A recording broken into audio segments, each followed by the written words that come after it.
muitas vezes nós temos tudo e não demos o devido valor.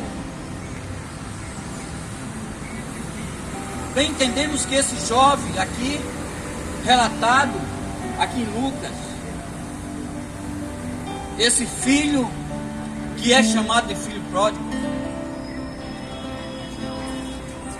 ele vendo que Deus, ele vendo que seu pai tinha muitas posses, Amém. e ele vendo que ele não, que ele queria Amém. conhecer e viver aquilo que não vivia o mundo, ele pede ao seu pai a sua parte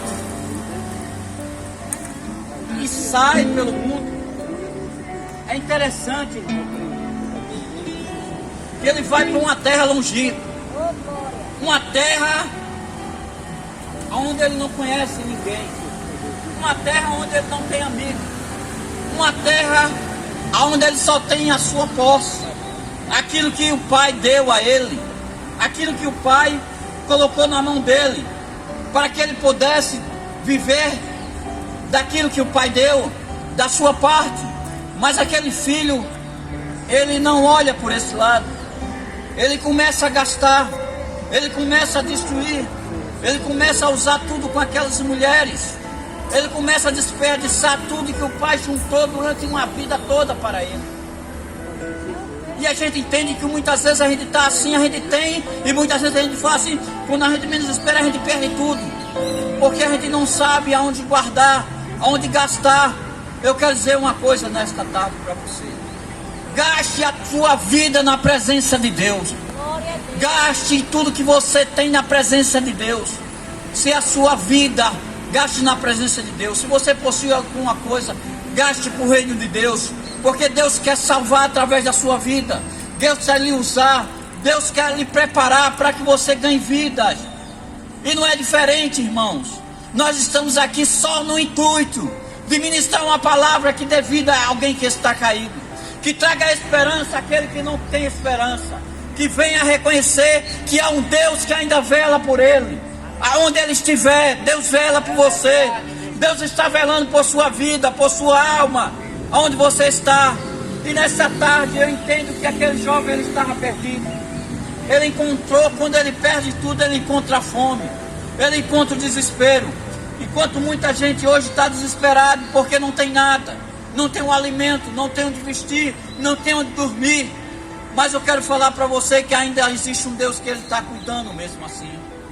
Se ele cuida das aves do campo, que não planta, que não semeia, imagine de um filho, de um ser humano que tanto ele ama. A Bíblia diz que ele ama o pecador, mas ele abomina o pecado. A Bíblia diz que ele te aceita como você é, como eu sou, cheio de falha e imperfeito. Mas ele é esse Deus que ministra sobre nossa vida o amor dele.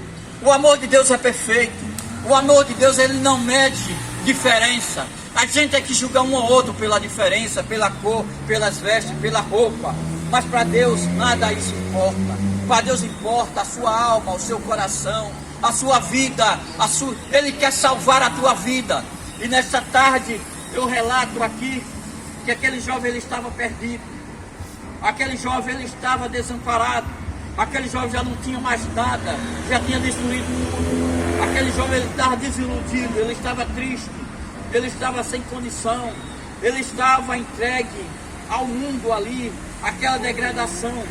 Mas aí ele começa a perceber que quando ele começa a cair em si, ele entende que ele ainda tem um pai, ele entende que ainda tem um pai, ele entende que ainda tem um local que ele pode buscar. Mesmo ele sendo pecador, mesmo ele não tendo mais condição de nada, ele se lembra que errou, que pecou contra Deus, pecou contra o seu pai, pecou contra tudo aquilo que foi proclamado sobre a vida dele. Mas aí ele entende que há um arrependimento para ele. Ele começa a falar, ainda ele entende, ele caindo em si, ele entende, ele diz: olha, eu pequei contra ti. Olha, a gente entende que antes quando ele cai na perdição, ele vê que existe um Deus.